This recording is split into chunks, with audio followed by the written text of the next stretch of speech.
पहिला प्रश्न, सर माझ्याकडे बॅकलॉग आहे, माझं टेस्ट द्यावी का? बहुतेक वेळा बॅकलॉग असतोच. बॅकलॉग असणारच. IIT ही कमी गुणांची परीक्षा आहे.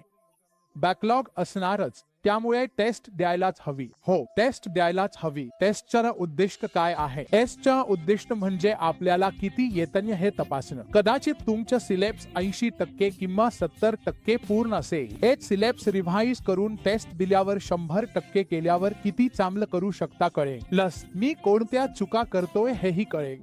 परीक्षेचा टेम्परामेंट तयार होतो. 3 तास बसण्याची क्षमता वाढते. त्या परीक्षेचा तणाव सहन करण्याची क्षमता येते. आपल्याला टेस्टमध्ये फक्त मार्क्स मिळत नाहीत, आपण खूप गोष्टी शिकतो. तो टेम्परामेंट टेस्टच्या आदल्या रात्री कसं झोपायचं, काय खायचं, चिंता कशी कमी करायची, टेस्टमध्ये शांत कसं राहायचं, हे सगळं शिकायला मिळतं. हे सगळं हळूहळू खूप सरावाने विकसित होतं. म्हणून हो, आपल्याला टेस्ट द्यायलाच हवी.